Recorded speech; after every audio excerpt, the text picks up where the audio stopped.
यीशु मसीह। आज के दिन के लिए, सुंदर समय के लिए जो आपने आशीष के रूप में दिया, मैं आपका धन्यवाद करता हूँ।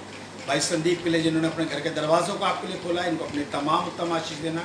एक एक जन जो यहाँ उपस्थित है, हर एक को अपनी आत्मा और अपने वचन से, अपने अनुग्रह से भर के प्रभु जी छूना, ताकि जो वचन आपका उंडेला जाए वो आपकी आत्मा से भरा हुआ हो प्रभु जी। और हर एक के लिए, चाहे वो कोई वीडियो के माध्यम से सुने, चाहे इस समय सुन रहा है, हर एक के लिए आशीष का कारण बने प्रभु जी। आपसे विनती क्या चाहता हूँ, आप मुझ पापी, निकम्मे, तुच्छ और मूर्ख इंसान को भी छूना, मेरी जुबान को छूना, ताकि प्रभु जी जो शब्द निकले वो आपके निकले और महिमा भी आपको मिले प्रभु जी। हर एक को सुनने के लिए कान और मुझे बोलने के लिए जुबान देना। विनती को उद्धार करता प्रभु यीशु मसीह के नाम से मांगता हूँ, सुनो कबूल कर। आमीन। खुदावंद का धन्यवाद हो आज के दिन के लिए, सुंदर समय के लिए। विशेष रूप से आज का जो मैसेज है, बड़ा मैं बहुत इससे ब्लेस हुआ हूँ और मैं चाह रहा हूँ कि आपके बीच में भी इस मैसेज को शेयर किया जाए। और मैं आज का जो मैसेज है, हमारा टाइटल है विवाह। आप जानते हैं कि विवाह बाइबल में लिखा है सब में आदर की बात समझी है, लेकिन उसके बावजूद भी आज स्थिति ये हो गई है, और स्थिति क्या हो गई है कि आज विवाह तो करना सब चाहते हैं, अपने आप ही अपने निर्णय ले लेते हैं, चाहे लड़के हो चाहे लड़कियां हो। माँ बाप को तो बाद में पता चलता है, या माँ बाप को भी अपनी रजामंदी में अगर कर लेते हैं तो अपनी इच्छा वो बता देते हैं, जी हम इससे करना, इससे करना, इससे करना। ये आज का युग है। मैं इस विषय में बात नहीं करना चाहता, लेकिन मैं आपको ये बताना चाहता हूँ कि आपसे मैं एक बात पूछना चाहता हूँ। आप मुझे एक बात बताइएगा, जब आप इस दुनिया में कोई भी चीज़ लेने जाते हैं, अगर आपने कपड़े लेने जा रहे हैं तो आपने कपड़े खरीदे, अगर आपको वो अच्छे नहीं लगे या बाद में खरीद भी लाए, पेमेंट भी कर दी, तो आपके पास ऑप्शन है उसको ना पहनने की, मैं यूज़ करूं या ना करूं। बाजार से आप कोई खाने की चीज़ लेके आए हैं और आपको वो अच्छी लगी या नहीं लगी, आपके पास ऑप्शन है दोबारा भी लेने की और ना खाने की भी। अगर आपने मकान लिया, आपके पास ऑप्शन है कि आप उसको बेच सकते हैं, रख सकते हैं, रह सकते हैं, कुछ भी कर सकते हैं। लेकिन विवाह एक ऐसी चीज है जिसके में आपके पास ऑप्शन बदलने की नहीं है। लेकिन आज की डेट में जो खुदावंत के वचन में नहीं बने हुए, वो इस ऑप्शन को भी बड़ा इस्तेमाल करते हैं। इधर छोड़ा, इधर किया, इधर छोड़ा, इधर किया, बहुत ऑप्शन है उनके पास। लेकिन बाइबल कहती है जिनको खुदा ने जोड़ा उन्हें मनुष्य अलग ना करे। और आज की डेट में मनुष्य क्या, उसके परिवार के लोग ही लगे रहते हैं कि किसी तरीके से इनकी आपस में बने ना और ये अलग हो जाए। बाइबल में लिखा है जिन्हें खुदा ने जोड़ा उन्हें मनुष्य, शरापित है वो जो इन्हें अलग करता है। तो माँ बाप सोचते हैं हम अपने बच्चे का भला कर रहे हैं, लेकिन बाइबल बताती है सबसे पहले वो क्या हो गए, शरापित हो गए। पहले पढ़िएगा पहला कुरिन्थियों उसका 7वां अध्याय और उसकी पहली ऐसे पढ़िएगा। विवाह से संबंधित प्रश्न, बहुत लंबा चैप्टर है ये, लेकिन हम सिर्फ इसकी एक आधी आयत देखेंगे। और क्योंकि मैं चाहता हूं कि अगर कोई इस छोटे मैसेज को भी सुने तो वो प्रभाव उसके अंदर पड़ेगा। उन बातों के विषय में जो तुमने लिखी, यह अच्छा है कि पुरुष स्त्री को न छुए। पुरुष स्त्री को ना छुए, अगर जो लिखा है, सबसे पहले तो पौलुस कहता है ना ही विवाह करें तो इनके लिए बहुत अच्छी बात है। और जो कर चुके हैं वो करीबन 90% लोग कहते हैं यार गलती हो गई, लेकिन फिर भी आगे देखिए क्या लिखा है। परंतु व्यभिचार के डर से हर एक पुरुष की पत्नी और हर एक स्त्री का पति हो। लिखा है व्यभिचार के डर से। पता चला अपने आप को इस गंदगी में व्यभिचार की डालने से अच्छा है हर एक पुरुष की पत्नी और हर एक स्त्री का पति जरूर होना चाहिए। क्योंकि पौलुस कहता है और खुदावंद भी कहता है कि तुम व्यभिचार मत करो। आगे, पति अपनी पत्नी का हक पूरा करे। 60% लोगों के डाइवोर्स का कारण यही है कि पति अपनी पत्नी का हक अदा नहीं करता। आगे, और वैसे ही पत्नी भी अपने पति पतियों के हक अदा नहीं करते हैं। व्यभिचार का 60% डाइवोर्स के कारण यही है। अगर पति पत्नी अपने आपस में एक दूसरे का हक अदा करें तो ये व्यभिचार की जो गंदगी है वो परिवारों में ना आए। आगे पढ़िएगा प्लीज। पत्नी को अपनी देह पर अधिकार नहीं, लिखा है पत्नी को अपनी देह पर अधिकार नहीं है। लेकिन वो अपनी देह पे इतना अधिकार रखती है कि वो अपने पति को छूने नहीं देती। आगे, पर उसके पति का अधिकार, और परंतु उसकी देह के ऊपर उसके पति का अधिकार है। आगे भी पढ़िएगा। वैसे ही पति का भी अपनी देह पर अधिकार, वैसे ही पति का भी अपनी देह के ऊपर अधिकार नहीं है। ये नहीं कि केवल ये बात पत्नी के लिए है, पति का भी अपनी देह के ऊपर अधिकार नहीं है, परंतु पत्नी का है। परंतु उसकी देह का ऊपर उसकी पत्नी का अधिकार है। आज की डेट में 60% जो लोगों के डाइवोर्स के कारण है वो व्यभिचार है, शक है। शक क्यों है? क्योंकि जब आपस में एक दूसरे की देह को इस्तेमाल नहीं करने देते तो क्या होता है, व्यभिचार में जब वो लिप्त हो जाते हैं तो शक अंदर पैदा हो जाता है कि कहां पर थे, क्यों लेट आए, ये हुआ, उधर पत्नी अगर तैयार होके बैठी है, शाम को हस्बैंड आया तो किसके लिए तैयार होके बैठे हो। आपस के अंदर शक पैदा होने पर परिवार बिगड़ने लगते हैं और बिगड़ने की वजह से एंड में कलेश होने के बाद यह निर्णय निकलता है कि हमारा अलग ही रहना ज्यादा अच्छा है। यहां पर ये इसको हम सिर्फ अभी इतना ही लेंगे क्योंकि उसका कारण एक ही है कि मैसेज बहुत लंबा चला जाएगा। अब आप निकालिएगा 2 कुरिन्थियों उसका 6 अध्याय और उसकी 14वीं आयत से।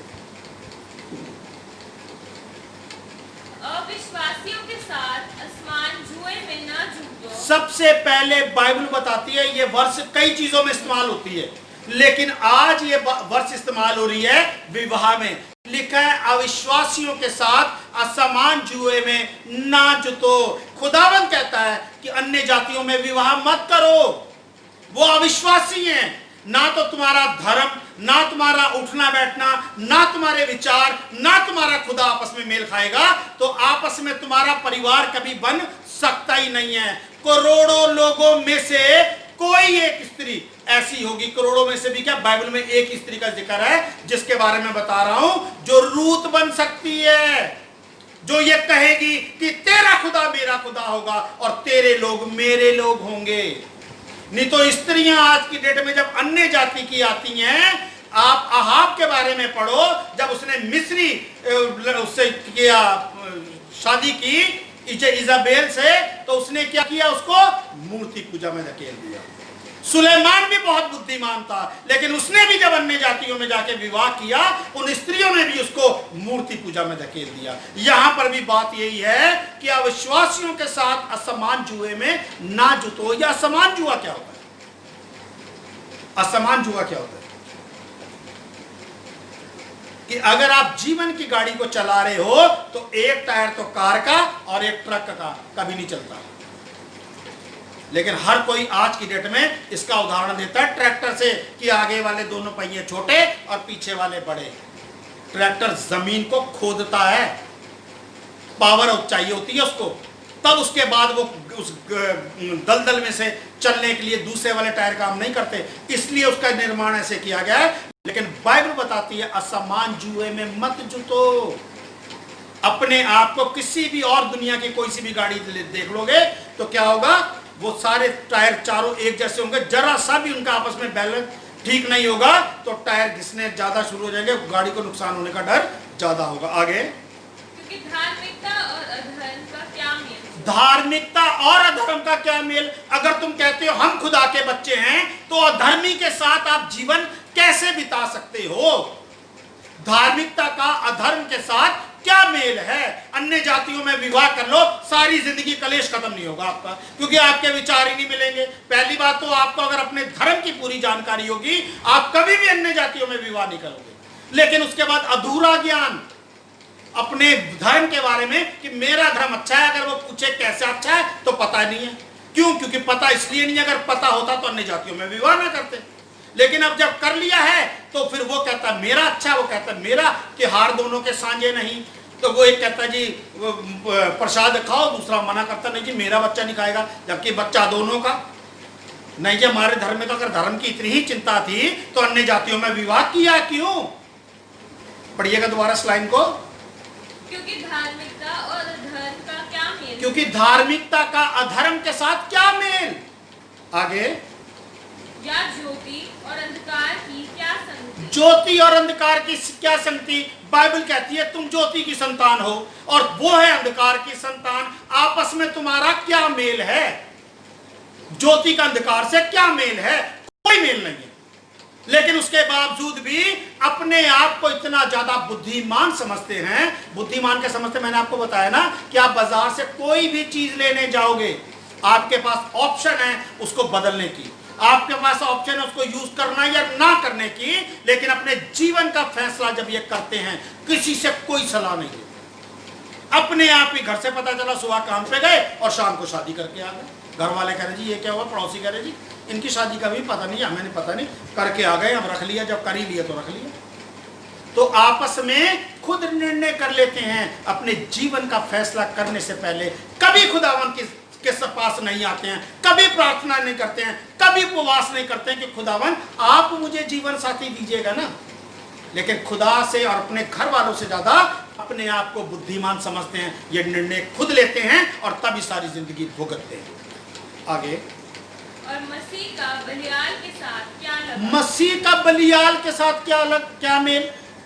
बलियाल यानी कि अगर एक मसीही परिवार है, एक मसीही जीवन है, उसके साथ जो अधर्मी लोग हैं, बलियाली लोग यानी कि ऐसे लोग जो आपका मेल ही ना खाए, उनका आपस में क्या मेल है? अन्य जातियों के साथ मसीह का क्या मेल है?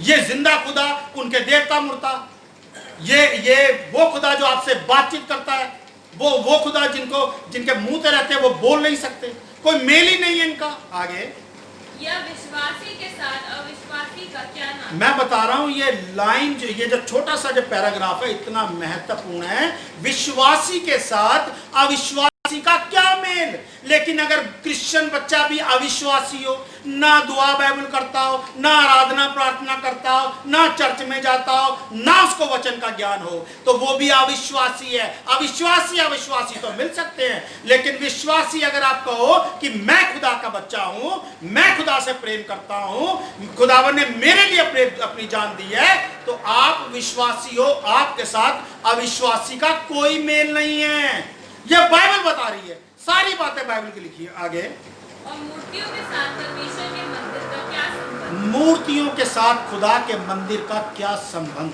आप खुदा का मंदिर हो। बाइबल में क्या लिखा है कि तुम खुदावन का मंदिर हो, जो इसको नष्ट करेगा उसको मैं नष्ट करूंगा। लेकिन मनुष्य खुद अपने इस मंदिर को नष्ट करता है, मूर्तियों को बिठाकर। लिखा है मूर्तियों का खुदा के मंदिर से क्या संबंध? क्योंकि जब आप दूसरे देवी देवताओं का अन्य जातियों में विवाह करते हो, वो क्रिश्चियनों के करते हैं, आप उनके देवताओं को पूजते हो, तब आपका विवाह अन्य जातियों में होता है। और जब आपने उनको किया तो लिखा है मूर्तियों के साथ खुदा के मंदिर का क्या संबंध? आप अपने आप को कहते हो ना कि हम खुदा का मंदिर है, हमें खराब नहीं करना अपने आप को, हमें शराब नहीं पीना, बीड़ी नहीं पीना, अगर हम सिगरेट नहीं पीना, अगर हम ये नशा करेंगे तो हम अपने मंदिर को खराब करते हैं। और जब अपना जीवन खराब करते हैं तब नहीं पता चलता। आगे, क्योंकि हम तो जीवते परमेश्वर के मंदिर क्योंकि हम तो जीवते खुदा के मंदिर हैं। वही लोग जो वचन के अनुसार खुदावन में होकर अपने वैवाहिक जीवन को पूरी पवित्रता के साथ बिताते हैं, ये वर्ष उन पे पूरी होती है। आगे, जैसा परमेश्वर ने कहा है, मैं उनमें बसूंगा और उनमें चला फिरा करूंगा, और मैं उनका परमेश्वर होऊंगा और वह मेरे लोग होंगे। ठीक है, इसके आगे वाली वर्ष और पढ़ो। इसलिए प्रभु कहता है, उनके बीच में से निकलो और अलग रहो। और इसलिए प्रभु कहता है ऐसे लोगों के बीच में से जो इस तरीके के विचार रखते हैं, चाहे आपके परिवार के हो, चाहे आपकी कलीसिया के लोग हो, चाहे आपके फ्रेंड सर्कल के लोग हो, ऐसे लोगों में से बाहर निकल आओ, क्योंकि ये आपको अन्य जातियों की ओर धकेलेंगे। वो आपकी बहुत तारीफ करेंगे शादी से पहले तू बहुत सुंदर है, और तू लड़का भी और लड़की भी आपस में तब तो उनके सारे ग्रह मिल जाएंगे, लेकिन शादी होते ही सारे आपस में मिलने बंद हो गए। पढ़िएगा, आप निकालिएगा उत्पत्ति उसका 2 अध्याय और उसकी 18वीं आयत से। यहोवा परमेश्वर ने कहा, आदम का अकेला रहना अच्छा नहीं, मैं उसके लिए एक ऐसा सहायक बनाऊंगा जो उससे मेल खाए। अब आपसे मैं एक बात पूछना चाहूंगा, और मुझे मालूम है वैसे आपके पास इसका जवाब होगा। लिखा है जब खुदावन ने सबके जोड़े बनाए, खुदावन ने आदम के साथ उस समय हवा को क्यों नहीं बनाया?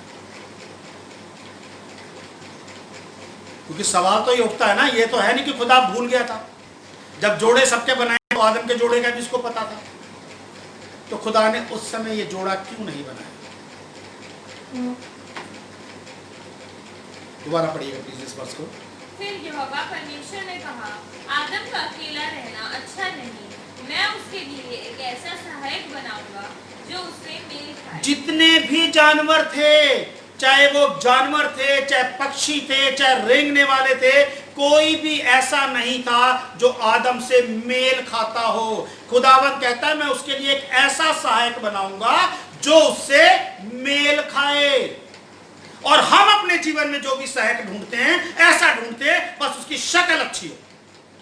और आज की डेट में तो मैं कई परिवारों में जाता हूं, लोग मेरे को रिश्ते वगैरह के लिए जैसे बोलते हैं, तो डिमांड क्या है जी, आप कैसा चाहते हैं जी लड़का लड़की? कुछ नहीं जी, अपना घर हो और सरकारी जॉब हो।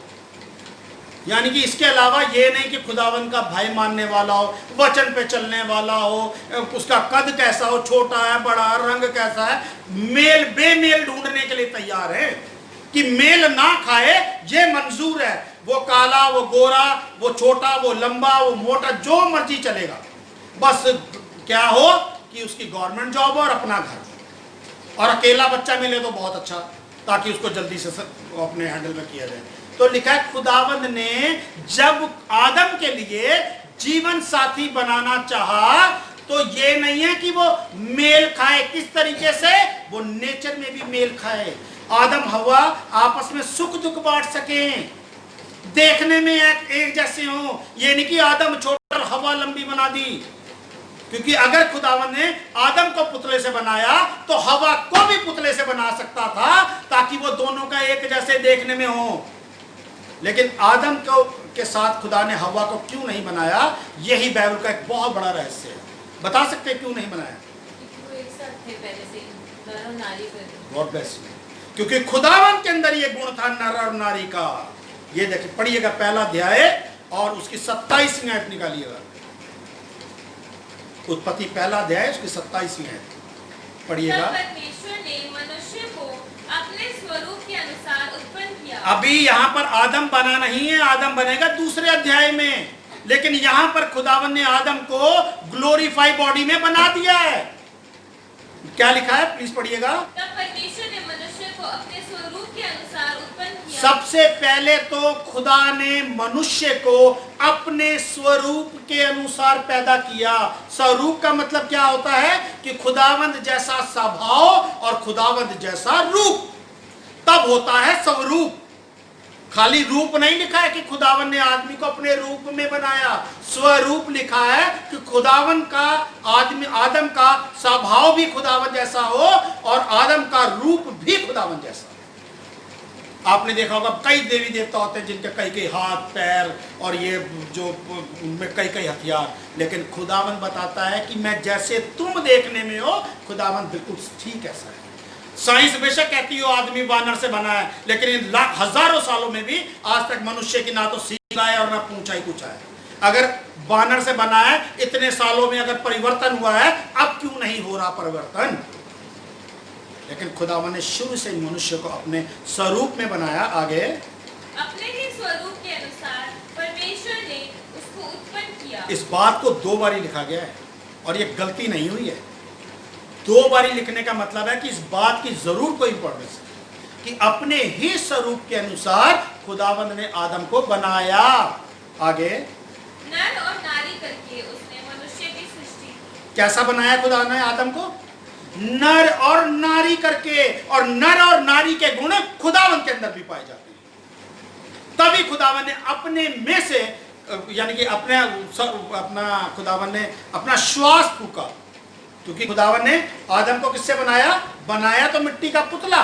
यहां पर अभी आदम को खुदा ने ग्लोरीफाई बॉडी में बनाया है, क्योंकि दूसरे अध्याय में पढ़ेंगे आदम तब बनेगा मिट्टी से। लेकिन यहां पर जब खुदावन ने उसको बनाया तो लिखा है अपने ही स्वरूप में खुदावन ने आदम को बनाया और उसके अंदर नर और नारी का गुण डाला। मनुष्य आदमी के अंदर नारी का गुण भी होता है, नर का भी होता है और नारी का भी होता है। ये दोनों गुण खुदावन ने आदम में डाले, तभी उसने उसमें से नारी निकाली। अगर वो आदम को अलग बनाता और नारी को अलग बनाता तो दोनों के गुण आपस में नहीं मिलते, वो आपस में क्या हो जाते? उसने क्या खुदावन ने, जो उससे मेल खाए, और मेल उसमें से तभी खाएगा जब उसके गुण उसके अंदर आएंगे। आगे, और परमेश्वर ने उनको आशीष दी और उनसे कहा, फूलो फलो और पृथ्वी में भर जाओ और उसको अपने वश में कर लो। और क्या लिखा? खुदावन ने उनको क्या आशीष दी? फूलो फलो, पृथ्वी पे भर जाओ और क्या कर लो? पृथ्वी को अपने वश में कर लो। इतने ज्यादा आज मनुष्य ने पूरी पृथ्वी में भर के अपने आप को, पृथ्वी को अपने वश में कर लिया है ना, लेकिन आज की डेट में इसके अंदर से एक आशीष मनुष्य ने हटा दी, और वो बता सकते हैं कौन सी आशीष है?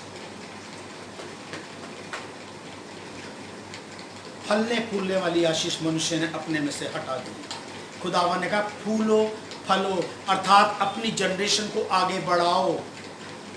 लेकिन यहां पर आज की डेट में एक या दो बच्चों के बाद, पहले कितने होते थे, लेकिन आज की डेट में एक या दो बच्चों के बाद फूलना फलना बंद कर देते हैं। अपने आप को आशीषित करना रोक देते हैं।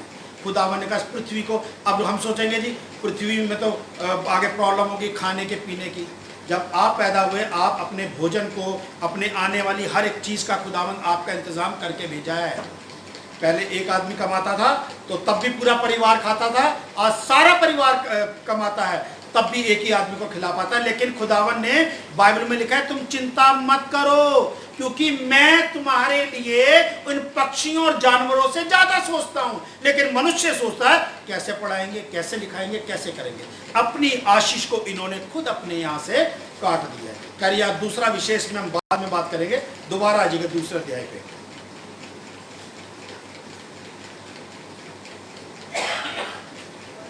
वही से जो आपने छोड़ा था 18 छोड़ा था, 19 18 को पढ़ के फिर शुरू कीजिएगा 18 से। और वह तेरे लिए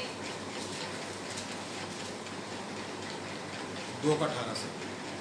फिर यहोवा परमेश्वर ने कहा, आदम का अकेला रहना अच्छा नहीं, मैं उसके लिए एक ऐसा सहायक बनाऊंगा जो उससे मेल खाए। अब यहाँ पर क्या होता है कि मनुष्य ना अपने आप ढूंढने लगता है, ढूंढो जी किसके लड़के। पहले तो आपस में लड़के लड़कियां ढूंढने लगते हैं जी अपना, वो सोचते हैं कि खुदा को हमारी चिंता नहीं है।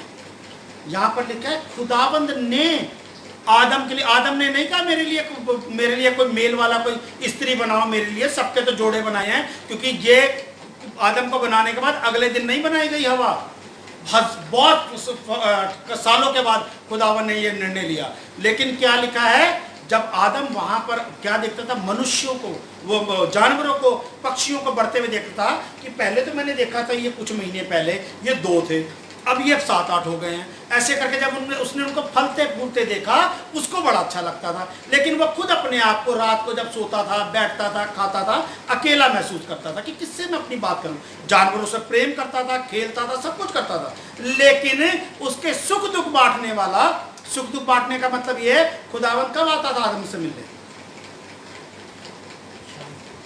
ठंडे समय में। खुदा बाइबल में लिखा ठंडे समय में, वो सुबह का भी समय और वो शाम का भी समय। ठंडे समय में खुदावन आदम से मिलने आता था और उसके बाद उसका आत्मा मिलकर उससे चला जाता था। उसके बाद आदम कितना के खेले, कितने के पेड़, अगर किसी पेड़ पे भी चढ़ा हुआ है, इसको फल फेंका नीचे गिरने पे हो गया, उसको यही है कि अगर मैं फेंकूं तो कोई कैची कर ले, कोई एक सहायक मिल जाए मेरे को ऐसा। तो वो ये हो सकता सोचता। हम ये नहीं कह सकते उस समय आदि मानव था, बुद्धि नहीं थी, क्योंकि खुदावंद ने आदम को बुद्धिमान बनाया था, अपने स्वरूप में बनाया, तो मूर्ख नहीं था, बुद्धिमान बनाया था। आगे पढ़िएगा प्लीज। और यहोवा परमेश्वर भूमि में से सब जाति के बनेले पशुओं और आकाश के सब भांति के पक्षियों को रचकर आदम के पास ले आया। आप देखो इस बीच में, आप इस बात को बड़े ध्यान से देखिएगा, ये जो बीच का जो 2-4 वर्ष का जो पैराग्राफ है, ये बिना, हम कहेंगे ना, इसकी जरूरत नहीं थी यहाँ पे। जब खुदावंद यहाँ पर आदम को बना रहा और उसके बाद नीचे हवा बनेगी, इसके बीच में जानवरों के बीच में कि उनको लेके आया, उनके नाम रखे गए, इसकी क्या जरूरत है? लेकिन आप पढ़ो, देखो कितना महत्वपूर्ण है ये। पास ले आया कि देखे कि वह उनका क्या क्या नाम रखता है। लिखा है जितने भी खुदावंद ने पक्षी, जानवर, जीव जंतु बनाए, सबको खुदावंद ले आया आदम के पास कि इनके नाम रखें। ठीक है ना? आगे। और जिस जिस जीवित प्राणी का जो जो नाम होकर और जिस जिस जीवित प्राणी का जो जो नाम उसने रखा वो ही उसका नाम हो गया। खुदावंत इस बार वर्ष का मतलब ये है, जब खुदावंत सारे जानवरों को उसके पास लेके आया, उसने सब पे दृष्टि डाली। हो सकता कोई रात को निकलता हो, कोई सुबह निकलता हो, कोई शाम को निकलता हो, कोई पानी में रहता हो, कोई हवा, कोई पेड़ों पे रहता हो, कोई कहीं रहता हो, लेकिन हो सकता आदम ने सबको ना देखा हो, क्योंकि आज की डेट में भी इस दुनिया के अंदर करोड़ों जानवर, पक्षी, रेंगने वाले ऐसे हैं समुद्रों के अंदर भी, जिसको अगर डिस्कवरी चैनल पे आप ना देखो तो सारी जिंदगी देख ही नहीं सकते। तो आदम को खुदावन ने सब दिखाया, देख और इनके नाम रख, ताकि उसको ये पता चले कि इनमें से कोई भी ऐसा नहीं है जो तेरे से मेल खाता। आगे अतः आदम ने सब जाति के घरेलू पशुओं और आकाश के पक्षियों और सब जाति के बनीले पशुओं के नाम रखे। देखा जी, सारी चीजें आई उसके आगे, पक्षी भी, जानवर भी, घरेलू हो चाहे आकाश को चाहे रेंगने वाले, सबके नाम रखे उसने। आगे परंतु आदम के लिए कोई ऐसा सहायक न मिला जो उससे मेल खा। यही बात खुदावन कहना चाह रहा है कि सारे जानवर, पक्षी, बनेले जितने भी मैं लेके आया, आदम ने सब देखे, लेकिन कोई भी ऐसा नहीं मिला जो उससे मेल खाए। यही बात खुदावन यहाँ बताना चाह रहा है। आगे तब यहोवा परमेश्वर ने आदम को भारी नींद में डाल दिया, और जब वह सो गया तब उसने उसकी एक पसली निकालकर उसकी जगह मांस भर दिया। अब मैं आपसे ये पूछना चाहता हूं कि खुदावंद ने हव्वा को पुतले से क्यों नहीं बनाया? आदम की पसली निकालकर उसने उसमें से क्यों बनाया? हाँ जी, अलग अलग करने की नहीं, हवा को भी तो खुदावंद अलग कर सकता था ना, उसके अंदर भी नर और नारी का गुण डाल सकता था, लेकिन खुदावंद ने उसका पुतला क्यों नहीं बनाया? उसको आदम में से क्यों निकाला? क्योंकि क्वेश्चन तो ये बनता है ना जी कि ये खुदावंद ने जब आदम को बनाया पुतले से, तो औरत का भी पुतला बना के उसको जैसा समानता में बना सकता था। पढ़िएगा प्लीज। और यहोवा परमेश्वर ने उस पसली को जो उसने आदम से निकाली थी स्त्री बना दिया और उसको आदम के पास ले आया। तब लिखा है खुदावंद ने जब उसको भारी नींद में डाला तो उसमें से क्या निकाली? उसने मांस नहीं निकाला, पसली निकाली, हड्डी निकाली खुदावंद ने। और हड्डी निकालने का मतलब ये है कि हड्डी जिस्म का एक ऐसा हिस्सा होता है कि आप अगर हड्डी अगर आपके जिस्म में है तो आप जो हो खड़े हो। हम जब हमारा जो पूरा बॉडी स्ट्रक्चर, मेरा एक दोस्त था, उसकी बहन का एक्सीडेंट हुआ यहाँ पार्लर में, आज से बहुत सालों की बात है, मेरा बिल्कुल फास्ट फ्रेंड था वो। और क्या उसका एक्सीडेंट हुआ, वो RML हॉस्पिटल में पढ़ती थी, वो जॉब करती थी, स्टाफ नर्स थी। जब वो बस से उतरी, शाम को उसको लेने आया तो बस वाले ने एकदम चला दिया और वो टायर के नीचे आ गई, उसकी रीढ़ की हड्डी टूट गई। वो कह रहा है मैं उसको उठाऊं, मुझसे डबल हो जाए, क्योंकि हड्डी टूट गई। हड्डी थी जो उसको हमें खड़ा करती है, हम जो चल फिर रहे हैं किन पे चल रहे हैं? हड्डियों पे तो चल रहे हैं। तो वो क्या था? खुदावंद ने उसको मांस नहीं बनाया, उसको क्या बनाया? पूरा ही हड्डी के, आपको इसमें स्थिर रहना है। मैं आपको यही बताना चाह रहा हूं, खुदावंद ने पसली निकाली, और कहां की निकाली? बीच की। और बीच किस लिए निकाली? क्योंकि जो पसली है ये शरीर का बीच का, यहाँ से भी देखेंगे और पैरों के यहाँ से भी देखेंगे, करीबन ये बीच का हिस्सा आता है। तो इसलिए खुदावंद ने निकाली कि ना तो औरत को पैरों की जूती समझो और ना सर का ताज बनाओ। लेकिन औरत को भी ये बात समझने के लिए खुदावंद ने आदम की पसली निकाली कि ना तो तू अपने आदमी को जूती के समान रखना, क्योंकि आज की डेट में जिन परिवारों में औरतें अपने आदमियों का सम्मान नहीं करती हैं, उनकी ये बेटियां भी जब ब्याही जाती हैं उनके वो भी अपने आदमियों का सम्मान नहीं करती, क्योंकि जो घर में देखा है वही उनके उन्होंने देखा है कि हमारी मां भी अपने आदमी का सम्मान नहीं करती तो हम क्यों करें, ये अधिकार में ऐसे रखें। तो लिखा है ना तो औरतें भी अपने आदमी को जूती के समान समझे, क्योंकि खुदावंद ने ये अधिकार कहां का दिया है? बराबर का। और लिखा है, लेकिन उसको आदमी को तो यह है कि ना तो जूती समझे और ना सर का ताज बनाए, लेकिन औरत को अपने आदमी को अपने अधिकार में उसको उसके अधिकार में रहना है, उसको अपना ताज बनाना है। दोनों में एक बात अलग हो जाती है। अब बाइबल में लिखा हुआ है, कहीं मैं आप पढ़ेंगे कुरिन्थियों उसका 11वां अध्याय, पहला कुरिन्थियों 11वां अध्याय लिखा हुआ उसमें कि औरत पुरुष के अधिकार में रहे। अधिकार का मतलब यह है कि वो उसका सर है, और पुरुष को किसके अधिकार में रहना है? मसीह के। और मसीह किसके अधिकार में था? अपने पिता के। ये खुदावंद ने इस अधिकार को रखा हुआ है कि स्त्री पुरुष के, और पुरुष जो है मसीह के, और मसीह जो है वो खुदावंद के अधिकार में रहे, और इन सब के अधिकार में इनके बच्चे हैं। लेकिन यहां पर जब अधिकार उल्टा चलने लगता है, उल्टा कैसे चलने लगता है? स्त्री पुरुष को अपने अधिकार में रखती है, पुरुष खुदा मसीह को कुछ नहीं समझता, तभी तो उसके वचन में नहीं बना रहता। लेकिन एक मसीह है जिसने खुदा को अपने पूरा अधिकार दिया, कि लिखा जो मेरा पिता बोलेगा मैं तो वही करूंगा। आगे पढ़िए। तब आदम ने कहा, अब यह मेरी हड्डियों में की हड्डी और मेरे मांस में का मांस है। दोनों चीजें बोली आदम ने, ये मेरी हड्डी में की हड्डी और मेरे मांस में का मांस है। आगे इसलिए इसका नाम नारी होगा। अब क्योंकि क्या लिखा था, पढ़ा था हमने पहले अध्याय के 27वें आयत में, खुदावंद ने नर और नारी करके बनाया। आदम को कैसे पता चल गया इसका नाम नारी रखना चाहिए? क्योंकि आत्मा ने उसको बताया कि तू नर है, और जो तेरा दूसरा गुण है वो नारी का है, इसलिए इसका नाम नारी रखा। आगे क्योंकि ये नर में से निकली है। बाकी दुनिया का आगे बढ़ने का एक ही सिस्टम है, क्या?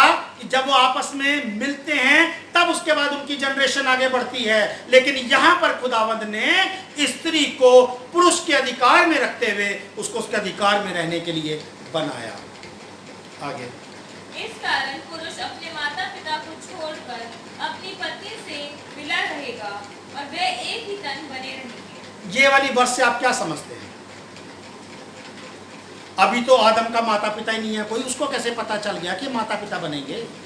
लिखा है पुरुष अपने, आदम ने ये बात बोली है, और ये बात जो है ना ये हमारे लिए सबसे महत्वपूर्ण है। लिखा है इसलिए पुरुष अपने माता पिता, आदम का पिता तो था खुदा, माता कौन सी थी? इसको अपना पिता तो बोलता था कि मेरे को खुदा ने बनाया, मेरा स्वर्गीय पिता है ये। माता उसकी कौन सी थी आदम की? ये दुनिया के पहले आदम और नर और नारी हैं। माता यहां से कहां आ गई? सोचने वाली बात है ये नहीं भाई? दुनिया के पहले नर और नारी हैं, पिता तो स्वर्गीय पिता है, माता कहां से आ गई? लिखा है आदम ने पुरुष क्या लिखा है? इस कारण पुरुष अपने माता पिता को छोड़कर अपनी पत्नी से मिला रहेगा और वे एक ही तन बने रहेंगे। लिखा है अपने माता पिता को छोड़कर अपनी पत्नी से मिला रहेगा और वो दोनों एक तन बनेंगे। तभी तो जो हमने कुरिन्थियों में पढ़ा कि जब वो दोनों एक तन हैं तो उन दोनों को एक दूसरे के तन के ऊपर पूरा अधिकार है। पहले तो ये वर्ष यहां पे पूरी हुई, तभी इसी वर्ष को आपको पता है। मैं आपसे एक क्वेश्चन और पूछना चाहूंगा, वैसे मुझे मालूम है उसका जवाब। जब हव्वा ने गुनाह किया, फल को खाया, खुदावंद ने, आदम ने फल क्यों खाया? आदम को तो पता था, क्योंकि आदम, लिखा है खुदावंद ने आदम को काहे के लिए बनाया था? खुदावंद ने आदम को काहे के लिए बनाया था? दूसरा अध्याय उसकी 15वीं आयत से पढ़िएगा, उत्पत्ति का। तब यहोवा परमेश्वर ने आदम को लेकर अदन की वाटिका में रख दिया कि वह उसमें काम करे और उसकी रक्षा करे। क्या काहे के लिए बनाया खुदा ने इसको? कि वो उसमें काम करे और क्या करे? उसकी रक्षा करे। जब वो उसमें काम करता था और उसकी रक्षा करता था, उसको नहीं पता था ये फल नहीं खाना चाहिए, जब जाके हवा ने दिया उसको। क्योंकि रक्षा करता तो उसको पता ना कौन सा जहरीला फल है और कौन सा फल अच्छा है, कौन सा बुरा है, क्या है। रक्षा करता था, काम करता था, उसको पता है ये फल वो है जिसके लिए खुदावंद ने हमें मना किया। सबके फल समय पर लगते थे, लेकिन यही एक ऐसा पेड़ था जो पूरे 12 महीने फलता था। क्योंकि जब खुदावंद ने उस पेड़ को लगाया तो आदम को दिखाया कि इस पेड़ का फल तू ना खाना, फल उसके ऊपर लगा हुआ था ताकि आदम को यह पता रहे कि मेरे को यह फल नहीं खाना है। देखा, सब कुछ उसने देखा। खुदावंद ने उसको फल दिखाया कि इसका फल मत खाना, जिस दिन तू इसका फल खाएगा उस दिन तू मर जाएगा।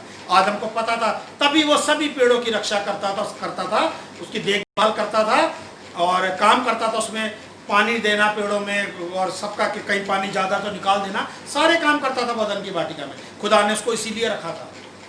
तो यहाँ पर मैं आपको ये पूछना चाहता हूँ कि हव्वा को खुदा ने जब उसने फल खाया और आदम के पास लेके गई, आदम ने वो फल क्यों खाया जब उसको पता ये फल नहीं खाना चाहिए? बता सकते हैं प्लीज? क्योंकि यहां पर ये वर्ष पूरी होती है। यही जो वर्ष आपने अभी पढ़ी है, 24वीं वर्ष पढ़िएगा। इस कारण पुरुष अपने माता पिता को छोड़कर अपनी पत्नी से मिला रहेगा। इसलिए पुरुष अपने माता पिता को छोड़कर अपनी पत्नी से मिला रहेगा। इसलिए आदम क्योंकि अपनी पत्नी से मिला रहा उसको बचाने के लिए, क्योंकि अगर वो फल ना खाता उस दिन आदम खुदावन हव्वा को मार देता। अपनी पत्नी को बचाने के लिए अगर वो उसको मारेगा तो मैं भी उसके साथ मरने के लिए तैयार हूं। उसके साथ लिखा अपने पिता को छोड़ा उसने, स्वर्गीय पिता को जिसने उसकी रचना की, उसको छोड़ के और अपनी पत्नी के साथ मिला रहा उसको बचाने के लिए।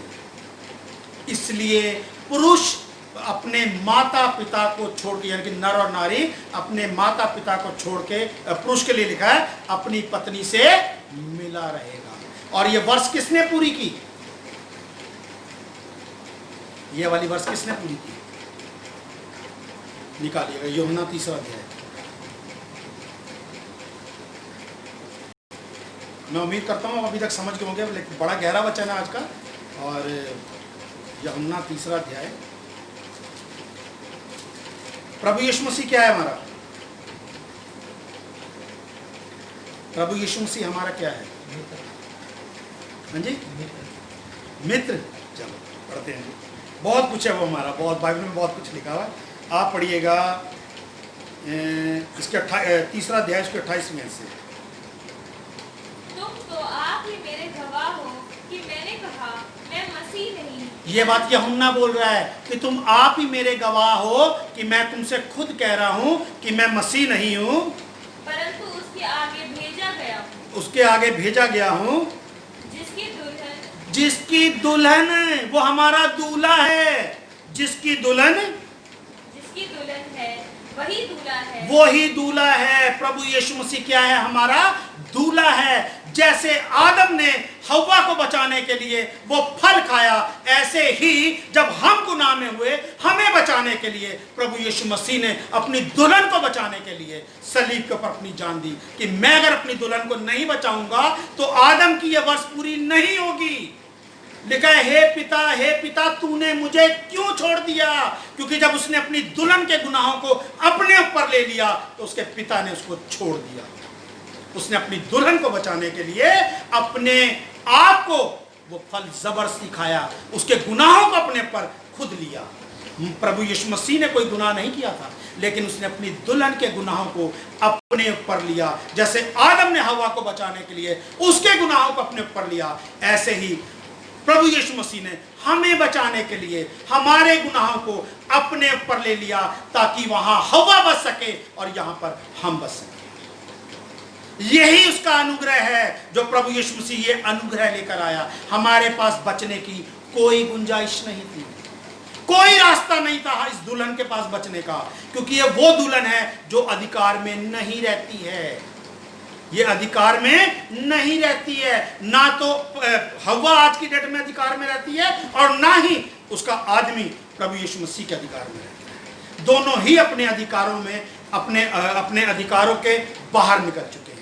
ना तो स्त्री अपने पति के वश में रहना चाहती है और ना पति प्रभु यीशु मसीह के।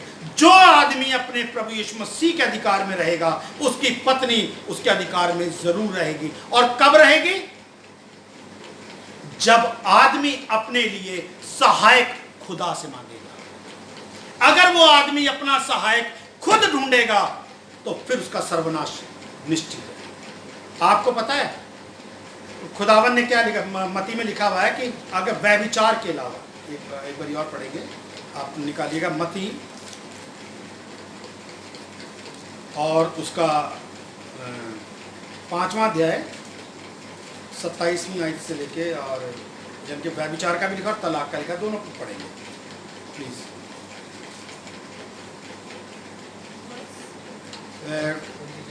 37 से 27 है ना, 27 से लेके और तलाक वाला भी जो पोर्शन है, मुझे वर्ष देखने प्लीज। व्यभिचार, तुम आगे। सुन चुके हो कि कहा गया था व्यभिचार न करना, परंतु मैं तुमसे यह कहता हूँ कि जो कोई किसी स्त्री पर कुदृष्टि डाले वह अपने मन में उससे व्यभिचार कर चुका। बाइबल में लिखा हुआ है तुम व्यभिचार ना करना। प्रभु यीशु मसीह कहते हैं कि अगर तुमने किसी औरत के ऊपर गलत दृष्टि डाल दी तो आपने उसके साथ व्यभिचार कर लिया, चाहे वो पुरुष हो और चाहे वो स्त्री हो। आगे, यदि तेरी दाहिनी आंख तुझे ठोकर खिलाए तो उसे निकाल कर फेंक दे, क्योंकि तेरे लिए यही भला है कि तेरे अंगों में से एक नष्ट हो जाए और तेरा सारा शरीर नरक में न डाला जाए। बाइबल बताती है कि अगर तुम ये गलती कर चुके हो कि अन्य देवी देवताओं के साथ आप अगर उस स्त्री को अपने घर में ले आए जो आपको आपके खुदावन की परस्तिश करने से रोक रही है, तो ऐसे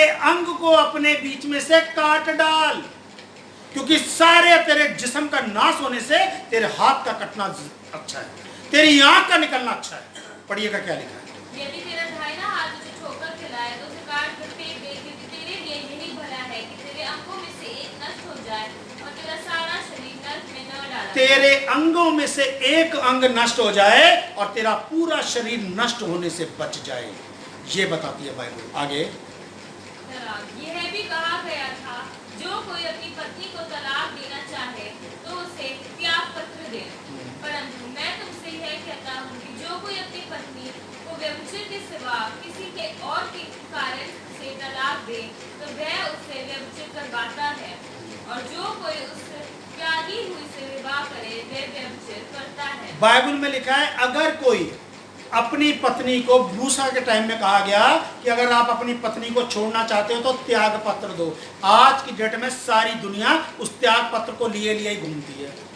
कोर्ट कचहरियों में जी डाइवोर्स हो गया जी, ये देखो जी हमारे पास कागज है जी, अब हम अलग हो गए हैं जी, ताकि अलग शादी कर लें, उसी त्याग पत्र को। लेकिन बाइबल बताती है, और क्या बताती है, व्यभिचार के अलावा तुम अपनी पत्नी को किसी भी कारण से छोड़ नहीं सकते।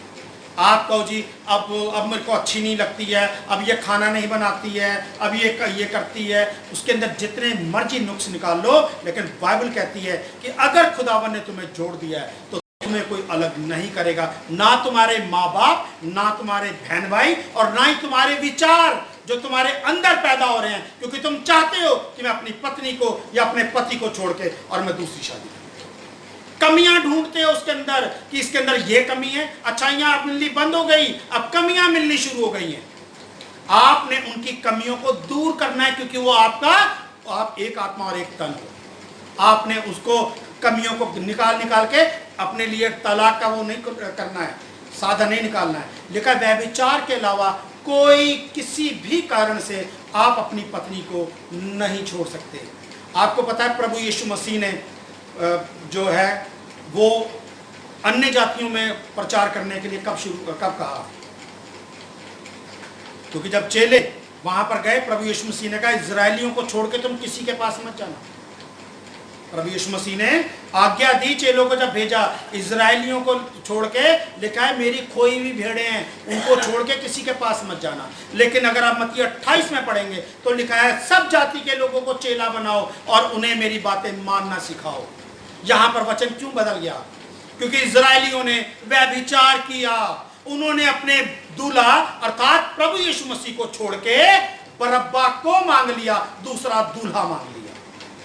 इसलिए उन्होंने जब व्यभिचार किया तब इस दूल्हे ने अपने लिए दूसरी दुल्हन, अन्य जाति दुल्हन चुनी, क्योंकि अब वो व्यभिचार के अलावा लिखा किसी और कारण से तुम अपनी पत्नी को नहीं छोड़ सकते। बस एक वर्ष और देखेंगे, उसके बाद खुदावंद रहम करे और अगले सप्ताह देखेंगे, अगर यही वचन खुदावंद ने चाहा तो, क्योंकि बहुत बड़ा मैसेज है इसका। आप निकाल लीजिएगा मलाकी उसका 2 अध्याय। आपको पता है व्यभिचार से खुदावंद क्या करता है? खुदावंद को अच्छा लगता है, क्या करता है वो?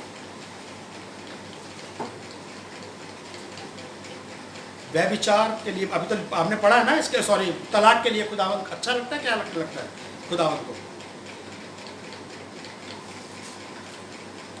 पढ़िएगा 2 अध्याय उसकी 14वीं आयत से।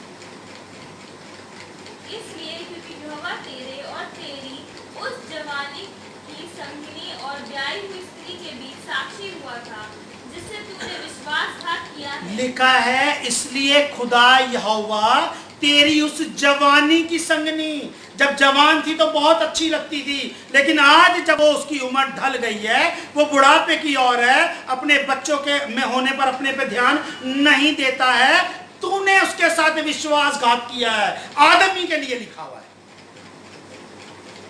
तेरी जवानी की संगनी, जिसके तेरे और तेरे बीच में, तेरे और तेरी उस पत्नी के बीच में कौन साक्षी हुआ? यहोवा साक्षी हुआ, और तूने उसके साथ विश्वासघात किया, अपनी उस पत्नी के साथ। आगे, क्या उसने एक ही को नहीं बनाया जबकि और आत्माएं उसके पास थी? देखा आपने, और आत्माएं नहीं थी क्या खुदावन की जब खुदावन ने आदम को बनाया था? आत्माओं का ढेर था खुदावन के पास। आज भी कितने करोड़ों के, लाखों आदमी बच्चा रोज पैदा होता है, लाखों बच्चों के बीच में आत्मा रोज कौन डालता है? खुदा ही तो डालता है, नहीं तो शरीर ही पैदा होता है। लिखा है, क्या उसके पास और आत्माएं नहीं थी? तब भी खुदावन ने एक ही को बनाया था, आदम को, हवा नहीं बनाई थी तब। आगे, और एक ही को क्यों बनाया? इसलिए कि वह परमेश्वर के योग्य संतान। लिखा है एक ही को क्यों बनाया? क्वेश्चन मार्क है, पूछा गया आपसे, इसलिए कि वो खुदावन के योग्य संतान उत्पन्न करे। ये नहीं है कि ढेर का ढेर बना दिया, चलो इनमें से कोई एक। खुदावन एक ही को लेके आया, अर्थात आदम को, और एक ही को लेके आया अपनी दूसरी दुल्हन के लिए, अर्थात प्रभु यीशु मसीह को। नबी तो कितने हुए, लेकिन खुदा का बेटा एक ही पैदा हुआ। आदमी तो कई पैदा हुए और मरे, लेकिन मरने के बाद जी उठा केवल एक ही, अर्थात प्रभु यीशु मसीह। लिखा है खुदावन के योग्य संतान उत्पन्न करो, चाहे अपना एक ही बच्चा पैदा करो, लेकिन वो बच्चा खुदावन के योग्य पैदा करो। लेकिन एक भी अगर पैदा करते हैं तो वो भी अयोग्य पैदा करते हैं। उसके लाड प्यार के अंदर हम खुदावन से किए हुए वादों को भूल जाते हैं कि खुदावन अगर तू मुझे आशीष के रूप में बच्चा देगा, मैं उसको ये करूंगा। पहले तो बड़े वादे, लेकिन होने के बाद उसकी सारी प्यार मोहब्बत में सब कुछ भूल के अपने पिता को भूल जाते हो।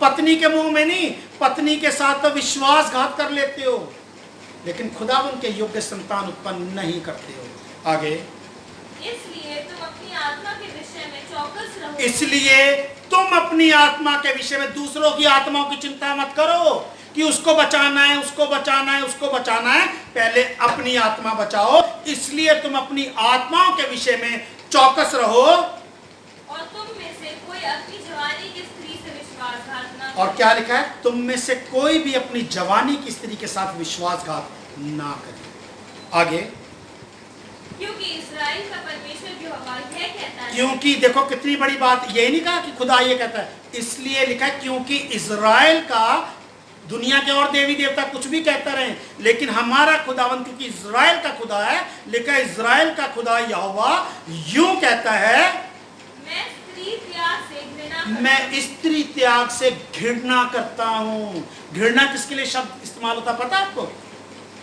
एक होता है नफरत, कि मुझे नफरत होगी मैं नहीं देखूंगा, लेकिन फिर देख लेते हैं। घृणा का मतलब यह है कि आप उसको देखना भी पसंद नहीं करते।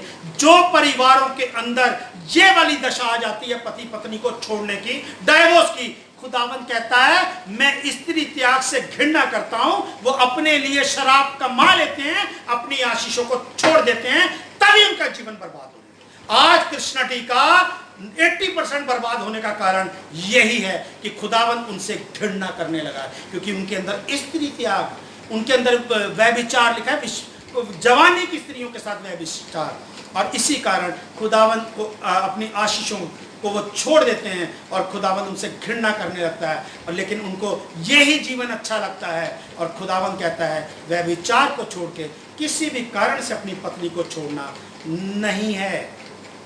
और लिखा है जिसको खुदा ने जोड़ा उसे मनुष्य अलग ना करे। एक जगह मैं वर्ष से पढ़वा भी दूंगा आपको, वैसे तो आपको मालूम होगा बाइबल में लिखी हुई है, मेरे पास निकली हुई है।